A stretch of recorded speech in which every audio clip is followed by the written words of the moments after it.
कैसे हैं आप सभी? क्या रिकॉर्डिंग शुरू हो चुका है? आज रिकॉर्डिंग बहुत दिन बाद स्टार्ट किए हैं। बहुत दिन बाद हम लोग का रिकॉर्डिंग क्लास स्टार्ट हो रहा है।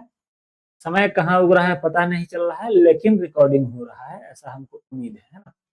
चलिए देखिए तो 12.3 हम लोग पढ़ रहे हैं। नेटवर्क प्रॉब्लम के कारण जो है, नेटवर्क महा प्रॉब्लम के कारण क्या है कि हम लोग को रिकॉर्डिंग करना पड़ रहा है। रिकॉर्डिंग करके उसको अपलोड करना होगा, ठीक है। तो आइए, जब तक अन्यथा ना कहा जाए, पाई का मान 22/7 का प्रयोग करके इस क्वेश्चन को बनाना है। पूरे चैप्टर में कहा जाएगा तो पाई का मान 3.14, नहीं कहा जाएगा तो 22/7 रखना है, ठीक है। हम लोग कुछ हद तक अच्छा भी है ये आपका रिकॉर्डिंग की लाइव कमेंट का कोई टेंशन नहीं। कमेंट का जवाब दिया जाएगा, आप कमेंट करिएगा तब। इस क्वेश्चन में कह रहा है कि छायांकित भाग का क्षेत्रफल निकालिए। ध्यान से देखिए, इस छायांकित भाग का क्षेत्रफल निकालिए। यह है छायांकित भाग, इसका हमको चाहिए क्षेत्रफल। इस छायांकित भाग का क्षेत्रफल चाहिए। आप गौर से देखिए, इसमें दिया हुआ है कि इस फिगर में छायांकित भाग का क्षेत्रफल ज्ञात करिए कि यदि PQ 24, PQ कहाँ है? PQ यहां से यहां तक 24 है। ये कितना है? 24। उसके बाद PR 7 है। PR किधर है? PR ये वाला PR कितना है? 7। तथा O वृत्त का केंद्र है। ये O जो है वृत्त का केंद्र है। अब यहां से हमको क्या करना है? छायांकित भाग का क्षेत्रफल निकालना है। तब सोचिए छायांकित भाग का क्षेत्रफल है कितना, तो सोचिए जल्दी से। एक हम वृत्त का क्षेत्रफल निकाल सकते हैं, लेकिन वृत्त का क्षेत्रफल बिना मतलब का निकालेंगे, हम अर्धवृत्त का निकालते हैं। अर्धवृत्त का क्षेत्रफल निकालेंगे, फिर इस त्रिभुज का क्षेत्रफल निकाल लेंगे। अर्धवृत्त का क्षेत्रफल, फिर इस त्रिभुज का क्षेत्रफल निकाल के घटा देंगे। आप गौर से देखिए, अर्धवृत्त का क्षेत्रफल निकालेंगे तो इतना दूर का क्षेत्रफल निकलेगा, ये पूरा, ठीक है। अर्धवृत्त का मतलब ये पूरा, और हम इस त्रिभुज का क्षेत्रफल निकाल के घटा देंगे। तो त्रिभुज का क्षेत्रफल निकाल के घटा देंगे तो यही ना बचेगा, केवल ये वाला। चलिए वैसे ही करते हैं। हम लिखते हैं, हम देखते हैं इसमें त्रिज्या कितना है। क्या त्रिज्या पता चलेगा अभी? तो त्रिज्या पता नहीं है। त्रिज्या पता कैसे चलेगा? गौर से देखिए, त्रिज्या पता नहीं है तो कैसे पता चलेगा? आप गौर से देखिए। अब इस त्रिभुज में देखिए, किस त्रिभुज में? इस वाले त्रिभुज में। इस वाले त्रिभुज में यह है आपका व्यास। क्या है? व्यास। व्यास द्वारा चाप, व्यास द्वारा अर्धवृत्त पर बना कोण 90 डिग्री का होता है, यानी कि यह वाला कोण आपका 90 डिग्री का है। और 90 डिग्री के सामने वाले को हम कहते हैं कर्ण। क्या कहते हैं? कर्ण। यानी कि 90 डिग्री के सामने जो होगा कर्ण होगा। तो हम अब पाइथागोरस से कर्ण निकाल लेंगे। लिखते हैं कि त्रिभुज, ऐसे लिख सकते हैं, समकोण त्रिभुज PRQ में, समकोण त्रिभुज PRQ में कर्ण बराबर रूट अंडर लंब स्क्वायर प्लस आधार स्क्वायर। लंब कितना है देखिए, एगो 7 है, एगो 24 है। ये 7 है, ये वाला 24 है। हम करेंगे 7 का स्क्वायर प्लस 24 का स्क्वायर, तो हो जाएगा 7×7 = 49 प्लस 24 का स्क्वायर 24 का 576, जोड़ेंगे तो 625, वर्गमूल निकालेंगे तो 25, यानी कि व्यास कितना निकला? अतः व्यास बराबर, अतः व्यास D बराबर 25। तो त्रिज्या R बराबर क्या हो जाएगा? R बराबर हो जाएगा 25/2। त्रिज्या R बराबर क्या हो जाएगा? 25/2। अब हमको चाहिए, गौर से देखिए, सीधे डायरेक्ट छायांकित भाग का क्षेत्रफल लिखते हैं। गौर से देखिए, छायांकित भाग का क्षेत्रफल बराबर, छायांकित भाग का क्षेत्रफल बराबर हो जाएगा अर्धवृत्त का क्षेत्रफल, अर्धवृत्त का क्षेत्रफल घटाओ त्रिभुज ये PQR का क्षेत्रफल, त्रिभुज PQR का क्षेत्रफल। अर्धवृत्त का क्षेत्रफल घटाओ त्रिभुज PQR का क्षेत्रफल। देखिए तो अर्धवृत्त का क्षेत्रफल क्या होगा? तो हो जाएगा 1/2 πr² घटाओ PQR का क्षेत्रफल क्या हो जाएगा? PQR का क्षेत्रफल हो जाएगा, PQR का 1/2 गुने आधार गुना ऊंचाई। अब हो जाएगा 1/1/2 22/7 और R स्क्वायर। R कितना होगा? 25/2 का स्क्वायर। R हो जाएगा आपका 25/2 का स्क्वायर, का मतलब 2 बार गुना 25/2, 25/2 माइनस 1/2। आधार कितना हो जाएगा? आधार एगो ऊंचाई एगो, यानी कि 7 गुना 24। अब ये कटकुट होगा, देखिए तो कोई नहीं कटेगा, केवल ये कटेगा 11 से, ये कट जाएगा आपका 12 से, 12 7 84 हो जाएगा।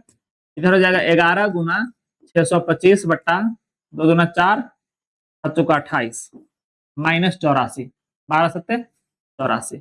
अब गुना करेंगे 11 से इसको, हो जाएगा 5, 5 2 7, 11 से इसको गुना कर रहे हैं, इसको 6 से 25 को, तो 5, 5 2 7, 6 2 8, इतना बटा 28 माइनस 84। अब ये सोच लीजिए बट्टा पक्का जोड़ कर देना है कि क्या करना है। अगर बट्टा पक्का जोड़ करना है तो बट्टा पक्का जोड़ करिए। आंसर केवल कैसे है ये बताइए, आंसर कैसे है ये देख लीजिए। आंसर कैसे निकलेगा पता भी नहीं रहता है कभी कभी, क्या करें हम। आंसर इसका कितना होगा ये सोचिए और बताइए आंसर कितना होगा। हम बताते हैं आपको, 1 सेकंड रुक जाए आप। आंसर अगर बट्टा में होगा तो बट्टा में ला देंगे, अगर आंसर अगर आपका होगा दशमलव में होगा तो दशमलव में ला देंगे, इसलिए हम आंसर निकाल रहे हैं। बट्टा में बट्टा पक्का जोड़ाता है इसको, अगर बट्टा में होता तो क्या होता। बट्टा पक्का जोड़ करेंगे तो ये हो जाएगा 28, इधर हो जाएगा 6 8 7 5, घटाओ। देख लेते हैं आंसर आपका है क्वेश्चन नंबर एक्सरसाइज 12.3 का क्वेश्चन नंबर 1। आंसर आपका है बट्टा में, ठीक है। हाँ, इसको आप 28 को 84 से गुना करेंगे। 28 को देखिए 1 से भाग करेंगे 28 को, तो 28 मतलब है 28 से 84 में गुना करेंगे तो हो जाएगा 2352। 2352 गुना करने आना चाहिए, अलग गुना करके आप लोग प्रैक्टिस करिएगा, है ना। 2352 हो जाएगा। अब इसको घटा लेंगे तो कितना हो जाएगा, हम डायरेक्ट आंसर लिख देते हैं। 45 23 घटाओ 28, घटा के देखिए 5 में से 2 घटेगा तो 3, 7 में से 5 घटेगा तो 2, ये हो गया 8 में से 3 घटेगा तो 5, 6 में से 2 घटेगा तो 4 बटा 28। अब ये सेंटीमीटर में है तो सेंटीमीटर स्क्वायर, मीटर में है तो मीटर में स्क्वायर, नीचे लिख देंगे। अतः छायांकित भाग का क्षेत्रफल बराबर इतना। अतः छायांकित भाग का क्षेत्रफल बराबर लिख देंगे, अतः छायांकित भाग का क्षेत्रफल बराबर, छायांकित भाग का क्षेत्रफल बराबर 45 23 बटा 28 सेंटीमीटर स्क्वायर। ये अंक में लिख दिया जाता है क्वेश्चन को अच्छा दिखने के लिए। आप समझ में आया। बाकी अगर नए विद्यार्थी हैं तो वीडियो को, चैनल को सब्सक्राइब करिए, और चाहे आप नए विद्यार्थी हो चाहे पुराने, आप वीडियो को लाइक जरूर करिए। चलो क्वेश्चन नंबर 2 पे, ये रहा क्वेश्चन नंबर 1। आज के क्वेश्चन में बनाते हैं क्वेश्चन नंबर हम लोग 2। एआई काम करने लगता है, मुझे गुस्सा दिला देता है। हम चाहते नहीं कि एआई काम करे, कर जाता है काम। क्वेश्चन नंबर 2 देखिए, क्वेश्चन नंबर 2। चल भाई,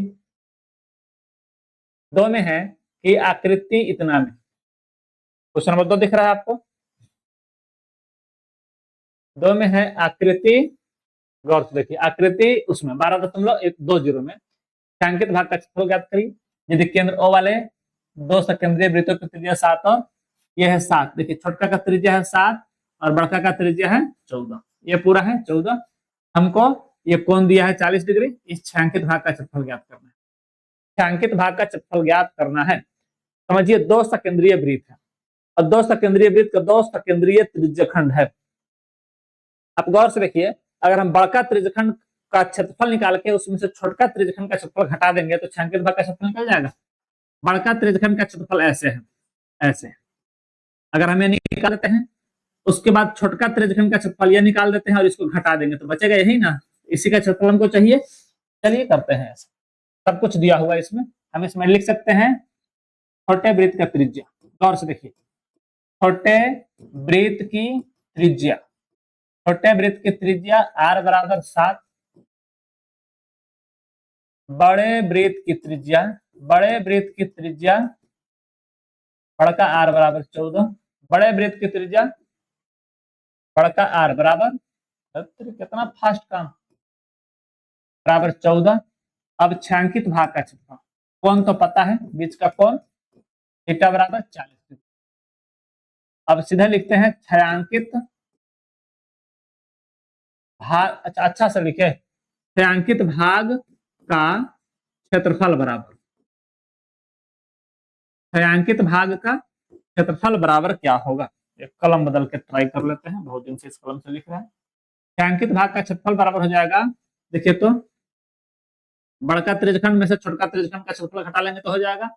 हम लिखते हैं कि छायांकित भाग का क्षेत्रफल में त्रिज्यखंड, त्रिज्यखंड AOC का क्षेत्रफल घटाओ त्रिज्य खंड बीओडी का क्षेत्रफल। ठीक है, अब इसका फॉर्मूला होता है थीटा बटा 360 पाई आर स्क्वायर माइनस थीटा बटा 360 पाई आर स्क्वायर। आपका कॉमन हो जाएगा थीटा बटा 360 पाई, बच जाएगा यहाँ बड़का आर स्क्वायर माइनस छोटका आर स्क्वायर। थीटा का मान 40 बटा 360, पाई का मान 22 बटा 7। बड़का आर रखिएगा तो 14 का स्क्वायर, घटा छोटका आर रखिएगा तो 7 का स्क्वायर। यहाँ के आगे आप a plus B into A minus B भी कर सकते हैं, आपकी इच्छा के ऊपर ये कटेगा। 0 से 0 9 मरतबा, तब यहाँ से हो जाएगा 22 बटा 7 9 63 गुना 22 बटा 9 63, 14 14 हो जाएगा 196 घटा 49, 14 14 196 घटा 49। अब हो जाएगा ये 22 बटा 63 गुना, इसको घटाएंगे तो 16 में से 9 घटेगा तो 9 7 16, 18 में से 1 घटेगा तो 147 ऐसे हो जाएगा। देखिए तो ठीक से 9 7 16 का चौहाथ में 9 7 16 का चौहाथ में 4 4 8 1 9 1। क्या भी कुछ कटकुट होगा तो नहीं, अब बस इतना गुना करिए आंसर हो जाएगा। 147 को 22 से गुना करिए, कितना होगा उतना बटा 63 आप आंसर लिख लीजिए। ठीक है, 7 से कटेगा, हाँ 7 से कटेगा, 7 9 63, 7 दूना 21, 21 मरतबे कटेगा। अभी हो जाएगा, इसको गुना कर लीजिएगा ऐसे 22 गुना 21 बट्टा में 9। अभी हो जाएगा, इसको गुना करने का तरीका देखिए, 2 इकाई 2, 2 दूना 4 और 2 इकाई 2, 4 और 2 6, फिर 2 दूना 4, 462 बट्टा में 9 है तरीके, फिर कटेगा। 3 से तो कटेगा ही ना, काटने के बाद गुना करिए, काटने के बाद गुना करिए। 3 से कटेगा 3 मरतबे, 3 से कटेगा 7 मरतबे, तो हो जाएगा 154 बटा 3 सेंटीमीटर स्क्वायर आंसर। अतः छायांकित भाग का क्षेत्रफल बराबर 154 बटा 3 सेंटीमीटर स्क्वायर आंसर। अतः छायांकित भाग का क्षेत्रफल बराबर 154 बटा 3 सेंटीमीटर स्क्वायर आपका आंसर हो जाएगा। क्या बात समझ में आया? अच्छा, हम इसके बाद से फ्रेश लिखेंगे। अब इतना गाउज माउज ना लिखे, फ्रेश गाउज माउज समझते हैं, हौच पौच। हम इसके बाद से ठीक लिखेंगे, ठीक लिखने का कोशिश करेंगे। ये क्वेश्चन आप लोग मैनेज करिए, इसके बाद से हम फ्रेश लिखते हैं। ये क्वेश्चन समझ में आया? हम क्या किए हैं कि बड़का त्रिज्यखंड का क्षेत्रफल निकाले हैं, फिर छोटा का निकाल के घटा दिए हैं। हम एक के बार भी घर कर सकते हैं, तो एक के बार में करके घटा दिए हैं, आपका आंसर आ गया है। ठीक है, आप अलग अलग भी निकालिएगा तभी आपका उतना ही आंसर आएगा। अलग अलग निकालिएगा ना, पहले अलग निकाल लेंगे ये, फिर अलग निकाल लेंगे ये, दोनों को घटाएंगे तब भी आपका 154 बटा 3 आएगा। इसके लिए आप निश्चिंत रहिए। अब देखिए, इसमें कह रहा है 2 अर्धवृत्त दिया हुआ है और ये छायांकित भाग का क्षेत्रफल निकालना है। फिर इसमें हम एक वर्ग का क्षेत्रफल निकाल लेंगे, वर्ग के क्षेत्रफल में से दोनों अर्धवृत्त का क्षेत्रफल घटा देंगे। हम एक वर्ग का क्षेत्रफल निकालेंगे, जो ये पूरा वर्ग दिया हुआ है, वर्ग का क्षेत्रफल निकालेंगे और फिर दोनों अर्धवृत्त का क्षेत्रफल निकाल के घटा देंगे, तो आपका आंसर आ जाएगा। देखिए, तो दिया है छायांकित भाग का क्षेत्रफल ज्ञात करें यदि एबीसीडी की भुजा 14 सेंटीमीटर है। ये 14 सेंटीमीटर दिया हुआ है। वर्ग तथा एपीडी और सीपीडी दो बीपीसी दो अर्धवृत्त है। ठीक है, देखिए तो हम फ्रेश लिखते हैं। वर्ग की भुजा, वर्ग की भुजा कितना दिया हुआ है? बराबर 14 सेंटीमीटर। वर्ग का क्षेत्रफल अलग अलग कर लेते हैं। वर्ग का क्षेत्रफल बराबर हो जाएगा भुजा स्क्वायर, और भुजा दिया है 14 का स्क्वायर हो जाएगा, 14 14 196 सेंटीमीटर स्क्वायर हो जाएगा। अब दोनों अर्धवृत्त की त्रिज्या आर बराबर 14 बटा 2 यानी कि 7 सेंटीमीटर हो जाएगा। 7 सेंटीमीटर हो जाएगा। अब क्षेत्रफल निकाल लेते हैं। यहाँ क्षेत्रफल लिखने का मतलब हो गया दोनों अर्धवृत्तों का क्षेत्रफल, नहीं तो लिख लीजिए दोनों अर्धवृत्तों का क्षेत्रफल। ये का लिखा हुआ है, दोनों अर्धवृत्तों का क्षेत्रफल बराबर, चलिए फ्रेश लिखते हैं, दोनों अर्धवृत्तों का क्षेत्रफल बराबर। देखिए, अर्धवृत्त का क्षेत्रफल होता है 1/2 पाई आर स्क्वायर। अर्धवृत्त का क्षेत्रफल होता है 1/2 पाई आर स्क्वायर। इसको हम 2 से गुना कर देंगे, तो 2 से 2 कट जाएगा और आपका हो जाएगा सीधा सीधा पाई आर स्क्वायर। और पाई का मान होता है 22/7 और आर स्क्वायर का मतलब 7 गुना 7। यह कटेगा, हो जाएगा 154 सेंटीमीटर स्क्वायर। अब हम लिखेंगे छायांकित भाग का क्षेत्रफल बराबर छायांकित भाग का क्षेत्रफल बराबर वर्ग का क्षेत्रफल, वर्ग का क्षेत्रफल घटाओ वर्ग का क्षेत्रफल घटाओ, घटाओ क्या, वर्ग का क्षेत्रफल घटाओ घटाओ घटाओ दोनों अर्धवृत्तों का क्षेत्रफल, अर्धवृत्तों का क्षेत्रफल तो हो जाएगा 196 घटाओ 154 और ये हो जाएगा 96 में से 54 घट रहा है ना, 6 में से 4 घटेगा तो 2 और 15 में से 14 19 में से 15 घटेगा तो 4 सेंटीमीटर स्क्वायर आपका आंसर हो जाएगा। 42 सेंटीमीटर स्क्वायर आपका आंसर हो जाएगा। आंसर देख ले तो है इतना आंसर, नोट करिए। ये तो साफ साफ फ्रेश फ्रेश साफ सुथरा सब कुछ लिखे हैं, हम रहने देते हैं 3-3 क्वेश्चन एकदम प्रेम से बनाते चलना है, बनाते चलना है, बनाते चलना है। बीच बीच में नो गपास्टिंग, प्रेम से बनाइए, पूरा क्वेश्चन बनाइए, तीनों क्वेश्चन को 10-10 बार रिवीजन करिए, फिर चौथा क्वेश्चन का वेट करिए। ठीक है, मिलते हैं कल के क्लास में। आज की क्लास में इतना ही।